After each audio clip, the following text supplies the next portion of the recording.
qui ne nous connaissent pas, on va se charger d'introduire un peu cette thématique, cette table ronde, et ensuite, bien sûr, il y aura les interventions. Donc, pour fixer bien le sujet de l'intervention, vous avez peut-être vu climat scolaire, bien-être et apprentissage. Donc, la question, tout de suite, va être de déterminer, d'examiner si on peut établir des liens entre le bien-être à l'école, comment on se sent à l'école, et la réussite, s'il y a des corrélations possibles. Bien sûr, on va s'attacher à définir le bien-être. Qu'est-ce que le bien-être à l'école, en tous les cas, et peut-être plus loin d'ailleurs. Et comment l'école peut créer du bien-être. Ensuite, pour un peu déjà introduire, nous avons 3 personnes. Il y a 3 questions qui nous semblent importantes sur se sentir bien à l'école. Qu'est-ce que c'est que se sentir bien à l'école? La première, c'est se sentir bien dans des locaux, dans un espace adapté. Je vois des gens de l'école Freinet et voilà les alvéoles, pour ceux qui ont été à l'école Freinet. La question de l'espace est en lien avec celle des apprentissages. Et au B, c'est le cas aussi, les espaces élèves. Voilà, on pourra développer tout ça. La deuxième question, se sentir bien à l'école, c'est se sentir bien dans des groupes de pairs, bien entre élèves. Alors, il y a différents groupes de pairs au clé. Il y a le groupe classe, c'est vrai, mais il y a beaucoup d'autres groupes, le groupe de tutorat, le groupe d'atelier, le groupe d'options, etc. Et est-ce qu'on s'y sent bien? Est-ce qu'on ne vit pas de violence? Est-ce qu'on s'entraide? Est-ce qu'on coopère? Comment les élèves vivent les choses entre eux? Ça, c'était le deuxième point. Le dernier point, se sentir bien à l'école, certainement, c'est se sentir bien aussi avec des adultes encadrants. Est-ce que quand on est à l'école, on se sent respecté par l'adulte encadrant, aidé, stimulé, toutes ces choses-là? Et est-ce que quand on réunit tout ça, on est dans l'école du rêve, est-ce que réellement, je fais le lien avec l'exposé de ce matin, est-ce que ça a un effet sur la réussite et sur les résultats?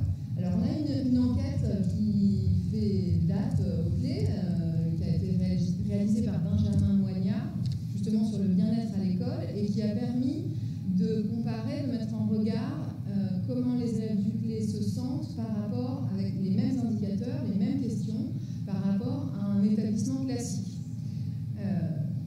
Sur ces 3 points-là, je ne vais pas développer l'enquête parce qu'on a des éminents universitaires qui vont vraiment développer plus que nous, mais si on synthétise vraiment cette enquête sur ces 3 points que je viens d'évoquer, sur la question des locaux, est-ce que je me sens bien dans les locaux? Alors là, je dois dire qu'on pète tous les scores, parce qu'effectivement, on a quand même un établissement qui n'est pas un architecte, vous voyez quand même, et donc on triche un peu, mais les écarts sont énormes, puisque 96% des élèves interrogés au clé, il y avait une petite centaine d'élèves interrogés au clé, contre 7000 dans les autres établissements. Donc, on est un échantillon un peu représentatif. Donc 96% des élèves du clé disent se sentir bien dans les espaces, dans les locaux, contre seulement 63% dans les autres établissements. Donc là, on a l'écart le plus important. Sur la question de se sentir bien dans un groupe de pairs, là, l'écart se réduit terriblement, parce que voilà, il faut vivre ensemble, c'est le monde. Et donc là, les élèves se sentent bien dans leur groupe classe, dans leur groupe au clé à 96% aussi, mais ailleurs à 4... et ailleurs 89, ouais c'est ça, 96 à 89, donc il y a quand même beaucoup moins d'écart. Et puis sur la question de se sentir bien avec les encadrants, avec les profs encadrants, là l'écart redevient plus important, parce que 98% des élèves au clé se sentent bien avec les élèves encadrants, alors que ce n'est que 83% ailleurs. Et qu'est-ce que c'est que des élèves, des enseignants encadrants? C'est des élèves qui vous félicitent plus au clé, donc les profs félicitent plus, et félicitent énormément même, puisque 91% des élèves du clé se sentent félicités contre 55% ailleurs. C'est le plus grand écart en fait. Et puis c'est des profs qui les aident plus aussi, puisque 93% des élèves du clé se sentent aidés, alors qu'ailleurs c'est 68%. Voilà, quelques chiffres pour lancer un peu le débat, est-ce qu'on se sent mieux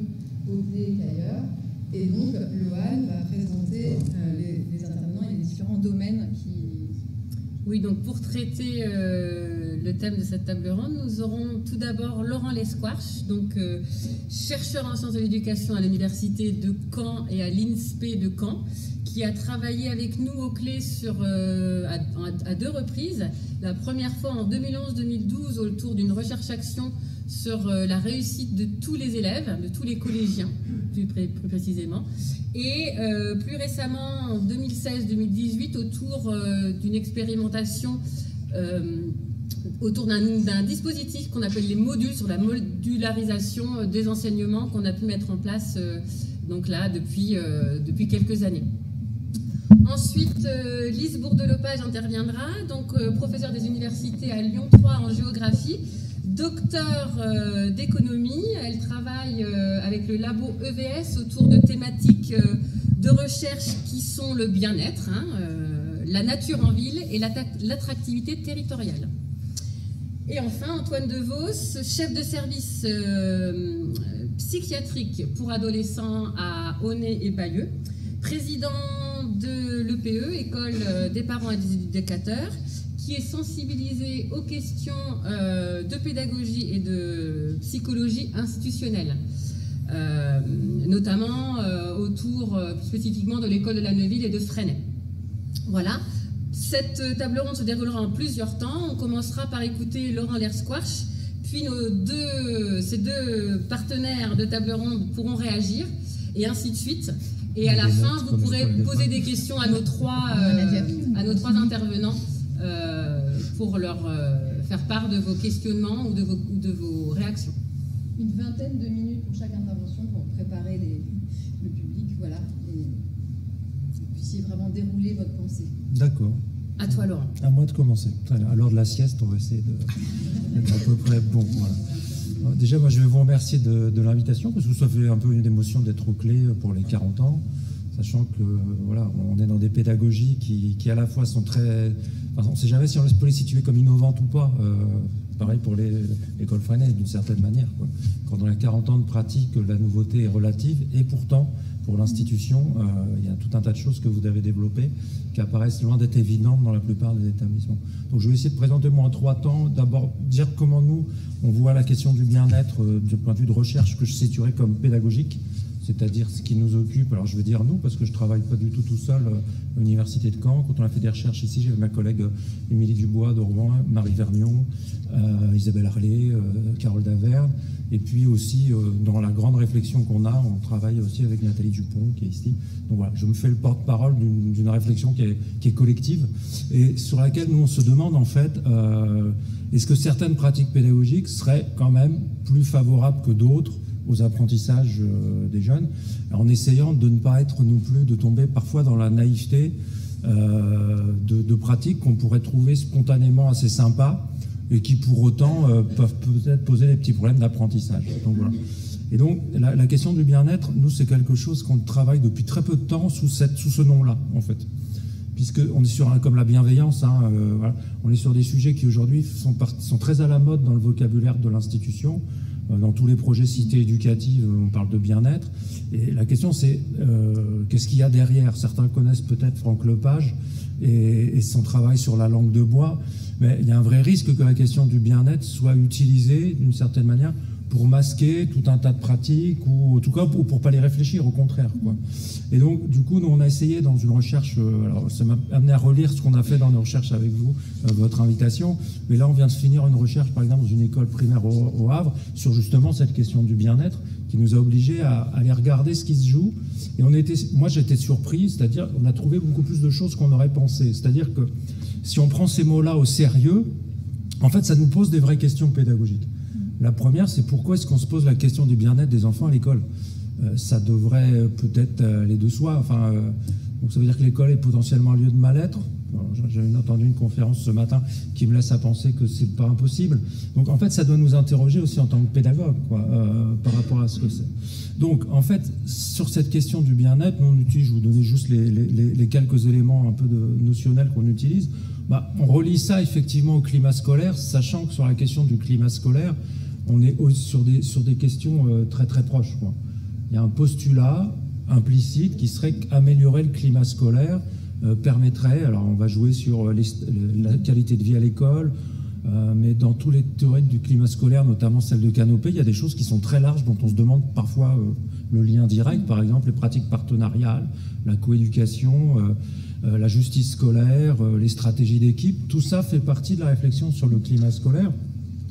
Et donc si on rentre dans la question du bien-être lui-même, on a des définitions, alors je ne vous embête pas avec les définitions, mais en fait c'est quand même l'idée que ça touche à plusieurs domaines, notamment évidemment le psychologique, mais aussi le cognitif, c'est-à-dire et le social et le physique. Et alors, par exemple, ici au CLE, j'en parlais ce midi, il y a eu au moment de la création du CLE toute une réflexion sur la question des rythmes qui était fondatrice dans le projet, qui a amené la collation à 11h, je crois, abandonnée depuis, me semble-t-il, sous cette forme-là en tout cas. Mais c'est-à-dire que cette question de penser le bien-être physique des élèves est quelque chose de fondamental. Et si on repense à l'ensemble des établissements scolaires, la question des rythmes, alors je parlais sous contrôle de la médecine, donc je vais faire gaffe, je ne sais pas, mais globalement le fait que on sait aujourd'hui de manière à peu près stabilisée que les adolescents ont un peu plus besoin de sommeil que les autres. Et ça interroge les horaires, ça interroge l'ensemble de la systémique qu'on met en place dans le fonctionnement d'un établissement. Alors nous, ce qu'on a repéré entre guillemets dans nos recherches, c'est d'aller voir les 4 domaines, c'est-à-dire le bien-être physique. Donc globalement, qu'est-ce qui va permettre qu'il y ait de la santé, du confort et de la disponibilité pour les apprentissages. Et quand on commence à regarder un établissement scolaire avec ce prisme-là, on voit très vite qu'il y a des espaces problématiques. La récréation, dans la plupart des établissements, est un espace problématique. C'est une des premières choses qui m'avait frappé quand je suis venu là, donc la première fois il y a 10 ans, c'était comment ces espaces-là, notamment qui étaient les espaces récréatifs, ces espaces interstitiels, me paraissaient par rapport à plein d'autres établissements où j'allais, beaucoup plus sereins, beaucoup plus structurés, mais sans doute parce qu'on était dans un modèle de responsabilisation des élèves qui va permettre que cet espace, et je crois que c'est le principe du CLE, tout est éducatif, ça nous amène à ce type de pensée-là. Donc, ensuite, bien-être social, c'est des choses qu'on travaille assez trop peu, à mon sens, en sciences de l'éducation. C'est tout ce qui va toucher au sentiment d'appartenance, à la qualité des relations. Et par rapport à tout ça, ça peut nous interroger sur tout un héritage de la forme scolaire qui est encore présent dans plein d'établissements, c'est-à-dire que ce soit sur l'autorité, que la sanction, l'évaluation, qui sont tout autant de pratiques qui vont finalement contribuer beaucoup plus à la création de stress, à un sentiment de désaffiliation pour certains jeunes quand on va sur le décrochage, qui est quand même à interroger dans la plupart des pratiques. Le bien-être psychologique, là, ce sont tout un tas de travaux qui sont assez intéressants en psychologie aussi, sur le besoin pour se sentir bien, de se sentir à la fois en sécurité, mais aussi d'avoir une satisfaction personnelle dans ce qu'on réussit. Et là, moi, je pense à tout un tas de pratiques pédagogiques liées aux pédagogies de projet, par exemple, qui vont favoriser ce type d'éléments et qui sont quasi absentes de la forme scolaire traditionnelle. Alors, je vais être très prudent, par contre, dans ce que je raconte, mais je vais faire attention à l'heure aussi. Très prudent, parce que aujourd'hui, parler de la pédagogie traditionnelle, ça ne veut plus dire grand-chose non plus. C'est-à-dire qu'on a, de mon point de vue, une véritable évolution dans beaucoup d'établissements des pratiques depuis 15, 20 ans, où tout un tas de dispositifs qui, il y a 15-20 ans, seraient apparus totalement spécifiques à des établissements expérimentaux, se diffusent aujourd'hui, alors sous des formes souvent vulgarisées. C'est-à-dire qu'on voit les techniques se développer. Après, le motif pour lequel on fait les techniques est souvent beaucoup plus implicite, et c'est des choses qui ne sont pas structurées dans une systémique. C'est-à-dire, nous, on essaie de discuter, finalement, est-ce qu'on est dans des rénovations de la forme scolaire, ou est-ce qu'on est dans une autre forme scolaire? Et je crois que vous aviez mis, je ne sais plus, j'ai vu passer enseigner autrement, ou pas, quoi. Moi, je fais une différence entre faire une autre école et enseigner autrement. Enseigner autrement ne nous positionne pas dans un autre projet politique et axiologique. Faire une autre école, ça nous positionne ailleurs. Et je pense que là, pour le coup, c'est ce qui, pour moi, spécifie encore des espaces comme le CLE, c'est-à-dire d'inscrire la question du bien-être, non pas comme une condition pour que les gamins apprennent mieux, mais d'inscrire la condition du bien-être comme une condition même de l'école, quoi. Je ne sais pas si je suis clair, mais pour moi, c'est un enjeu quand même assez fort. Donc le bien-être aussi, le bien-être cognitif, et ça c'est des choses qui touchent à des pratiques importantes, c'est qu'on ne peut pas s'investir dans les apprentissages si on n'a pas un sentiment de compétence et d'efficacité. Et que du coup, tout un tas de pratiques historiques de la forme scolaire, pour ceux qui ne réussissent pas à l'école, sont extrêmement problématiques en termes d'engagement à long terme. Voilà. Et là, pour le coup, la question du bien-être, elle n'est donc absolument pas qu'une question de est-ce qu'on se sent bien physiquement. C'est bien une question beaucoup plus globale et qui interroge les différents modèles pédagogiques. Alors, du coup, pour lister ces dimensions du bien-être, ça veut dire qu'il faut que je réfléchisse les modélisations pédagogiques sur comment sont pensés les rythmes et les temporalités d'apprentissage. Comment ça se joue? Alors moi, je viens d'un mouvement qui s'appelle les CEMEA aussi, où j'ai appris en BAFA à penser la notion de temps calme, de lever, petit déjeuner échelonné, enfin, des choses qui font que cette question des rythmes est centrale. Et je pense que là, dans la forme scolaire traditionnelle, on a encore à s'interroger par rapport à ça. Donc il y a effectivement la question du climat et de l'ambiance qu'on pourrait relier à la question souvent relationnelle, mais avec la double relation, la relation avec les adultes, mais aussi la relation entre élèves. Et ça, c'est parfois un implicite de certaines réflexions pédagogiques, c'est que le mal-être, si on fait l'affaire du bien-être, il peut être aussi lié à des formes de non-intégration dans des collectifs, dans des espaces pédagogiques qui ne les favorisent pas du tout, quoi. Je pense que le fait qu'il y ait des pratiques du type conseil ici, le projet de recherche qu'on vient de terminer au Havre dans une école primaire, comment ? Oui, le bilan, vous l'appelez le bilan. Voilà, c'est mon vieux côté freiné, je suis désolé. Voilà. Mais le fait qu'il y ait des espaces pour qu'on discute de comment on vit et on travaille ensemble, ça participe totalement, de mon point de vue, à l'engagement dans un collectif et dans un espace. Et là, dans le projet qu'on vient de terminer au Havre, c'est une recherche à action où on a senti très bien, et les enseignants nous l'ont tous renvoyé, on a développé des conseils d'élèves dans les classes, que ça change toute la dynamique du groupe et d'engagement des enfants. Et donc, je pense que là, on a des questions pédagogiques fortes. Question pédagogique forte, c'est effectivement, je crois qu'il profite de la présence de Philippe Mériot, c'est le plaisir d'apprendre. C'est-à-dire qu'à un moment donné, on n'a pas seulement à avoir comme objectif l'engagement et l'acquisition de savoir, mais bien de développer chez les élèves le fait que le rapport à savoir soit un rapport de réalisation de soi et d'émancipation. Et là, on est sur un enjeu qui nous fixe la barre un peu différemment par rapport à la question des apprentissages. Également, autre point, c'est la confiance et le sentiment de compétence des élèves. Et du coup, quand on va dans un établissement sur ces questions-là, la question centrale à regarder, ça va être l'évaluation. C'est-à-dire comment on peut rendre compte aux élèves de leur réussite, comment on peut aussi rendre compte des non-acquisitions en les positionnant dans un projet de réalisation. Et là, les pratiques évaluatives, pour le coup, sont centrales, alors que pour être effectivement en INSPE, je pense qu'elles sont souvent assez peu réfléchies dans la formation des enseignants, par exemple, sur leur impact, y compris psychologique, sur les élèves. Et puis le dernier élément qui me paraît assez central, c'est les aménagements matériels et les besoins physiologiques. Moi, je suis assez intéressé qu'en ce moment, il y ait alors est-ce que ça sera un phénomène de mode ou pas, mais que la question de l'aménagement des environnements revienne par la question des classes flexibles, pour ceux qui connaissent, les environnements flexibles qu'on trouve dans le primaire, mais aussi dans le secondaire, et qui nous posent aussi des questions pédagogiques. Alors après, la question étant de savoir si l'enjeu, c'est simplement d'être mieux assis parce qu'on a de jolies assises où on travaille debout, ou si c'est pas repenser totalement la systémique de ce que c'est que d'être dans un espace de travail, quoi. Je crois que là, on a des réflexions. Voilà. Alors, du coup, à partir de ça, si on liste un peu les enjeux, un établissement ou un espace dans lequel il pourrait y avoir du bien-être pour apprendre, il faut un cadre prévisible et sécure. Et j'insiste, moi, là-dessus aussi, sur le fait que la forme scolaire traditionnelle, en fonctionnant dans son arbitraire d'autoritarisme, est un espace particulièrement stressant et angoissant. Quand vous rentrez et que vous ne savez absolument pas ce qui va vous arriver, ni pourquoi, ni comment, et que vous êtes en permanence dans un espace où les choses ne sont pas anticipables, je je crois que la projection par rapport au milieu est différente de pédagogie, par exemple, où la question des règles est négociée et prévisible. Et donc c'est ça que j'appelle sécure et prévisibilité, c'est-à-dire que globalement, même si une surprise c'est toujours un peu sympa de temps en temps, il y a un enjeu à ce que l'environnement soit aussi maîtrisé par les élèves. Et c'est là où certaines formes pédagogiques permettent ça de manière beaucoup plus forte que d'autres, je crois.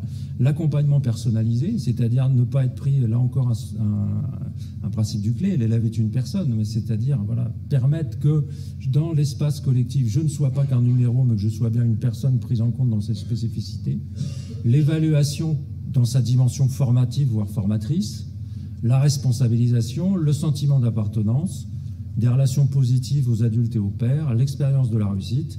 Et dernier élément qui, pour moi, distingue souvent les établissements, c'est la mise en projet de sens par rapport à son expérience scolaire. C'est-à-dire, et elle peut prendre différentes formes. Hein. Il y a des élèves pour qui la réussite scolaire en soi, comme objectif, fait sens. Pour d'autres, un peu moins. Et d'autres ont besoin peut-être d'un sens plus fonctionnaliste à leur expérience scolaire pour percevoir l'utilité de ce qu'ils font. Mais en tout cas, ça fait partie des enjeux d'un modèle pédagogique. Alors, si j'applique ce regard-là sur un établissement comme le Clé, nous, à travers nos 2 recherches, il me semble qu'effectivement, le dispositif pédagogique, enfin, c'est pas un dispositif finalement, le fonctionnement pédagogique répond à beaucoup de ces critères. Et c'est peut-être en ce sens-là où l'enquête climat scolaire me paraît pas totalement surprenante dans ses résultats. Puisque, en fait, je crois que c'est ce qu'on vous avait renvoyé, c'est que il me semble que la modélisation pédagogique du Clé joue sur 4 grands pôles. Le pôle enseignement, avec une partie de formes d'enseignement qui sont assez classiques, mais associées aux méthodes actives, et puis des variations sur et pour ceux qui ne connaissent pas le modèle pédagogique du Clé, c'est-à-dire des travaux interdisciplinaires, des enseignements massés, qui font qu'il va y avoir une variation assez importante qui va permettre par exemple de développer une pédagogie qui n'est pas anodine, qui est la pédagogie du choix.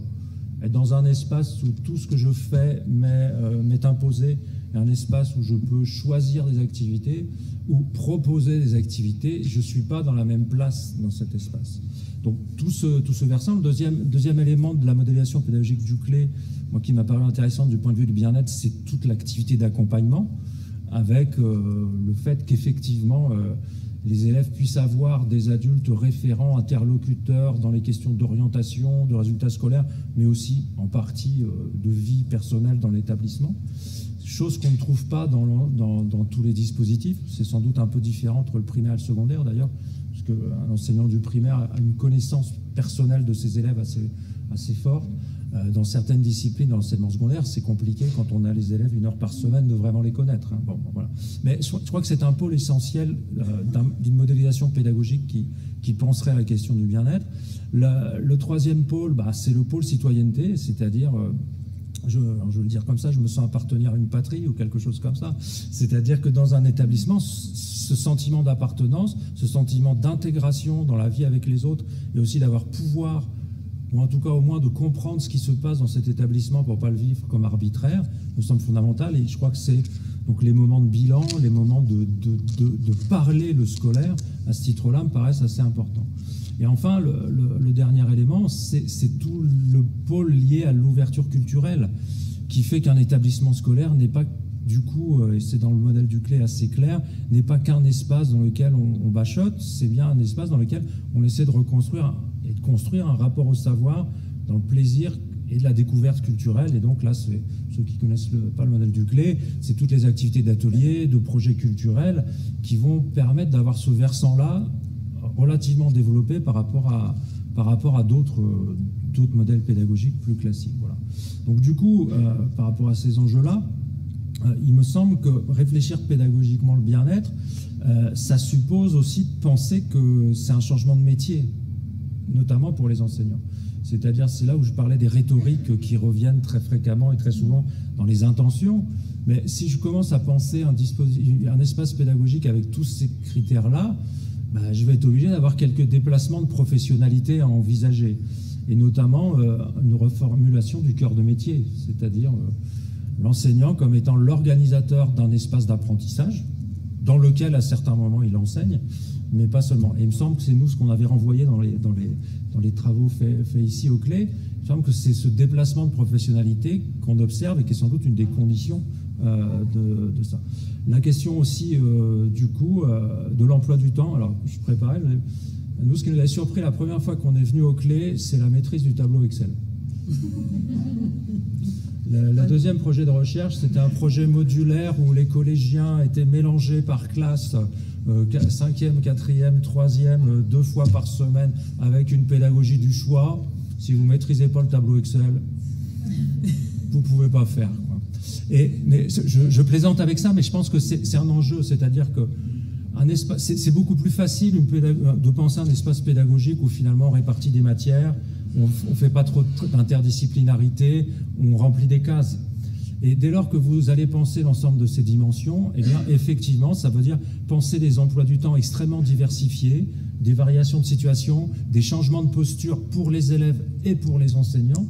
Et cet ensemble-là nous propose un travail éminemment plus complexe. Alors, je réfléchis là-dessus sur la question évidente qu'on nous pose souvent du transfert des pratiques qu'on peut observer dans des établissements comme le CLE et dans d'autres établissements. Parce qu'en fait, effectivement, chacune des techniques est facilement transférable. La systémique, c'est plus compliqué. Et je ne parle pas de votre réunion du mardi de 16 à 19h qui, là, est totalement... Voilà. La concertation. Voilà. Donc, par rapport à ces éléments-là, moi, je voudrais terminer quand même, par contre, pour se dire ce que j'appellerais des points de vigilance pour les pédagogies centrées sur le bien-être. Vous aurez compris que je vais défendre l'idée que c'est important que dans les établissements, on pense ce bien-être des élèves en pariant sur une hypothèse qui est que des élèves qui se sentent mieux dans un environnement ont des chances d'apprendre mieux. Mais je vais insister sur le « ont des chances ». Parce que, très clairement, alors, on a eu un grand colloque de sciences de l'éducation à Lausanne avec des collègues de psychosocial qui, eux, sont très dubitatifs sur le fait que travailler le bien-être apporte des meilleurs résultats scolaires. En gros, leurs travaux renvoient à l'idée que, oui, ce qui produit du bien-être, par exemple, c'est la réussite. Et c'est là où, pour le coup, les pédagogies les plus traditionnelles peuvent être productrices de bien-être pour certains élèves, ceux qui réussissent, ceux pour qui ces voies pédagogiques sont des voies de la réussite. Mais pour ceux qui échouent, c'est plus compliqué, cette dimension-là. Mais je crois que c'est important de se le dire.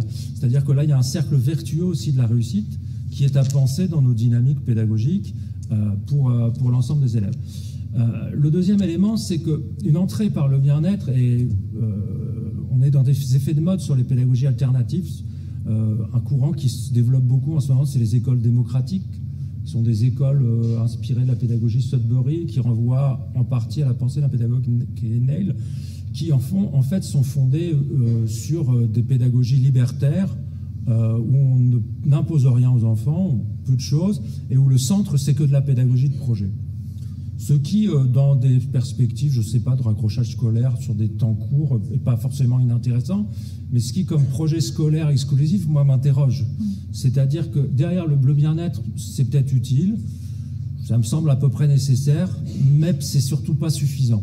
Et donc, penser la pédagogie ne peut pas être que penser cette question-là, parce qu'on peut, alors je viens de Rouen historiquement, où c'était Jean Housset qui avait travaillé sur le triangle pédagogique, et dans le triangle pédagogique, il alertait sur les risques de ce qu'il appelle le processus formé, c'est-à-dire un processus dans lequel le prof et l'élève sont tellement bien ensemble que ce qu'on oublie, c'est les savoirs. Et je crois qu'il faut se méfier effectivement dans toutes les pédagogies alternatives de ce type de processus, parce que c'est un risque à être trop focalisé sur le bien-être. On peut avoir des gamins qui sont bien mais qui n'apprennent rien. Et là, je crois que le travail n'est pas fait du coup pour autant. Donc c'est quand même une alerte à se donner sur cette entrée par le bien-être. Et la deuxième alerte, c'est une alerte que nos collègues sociologues, alors là c'est plutôt nos collègues sociologues, notamment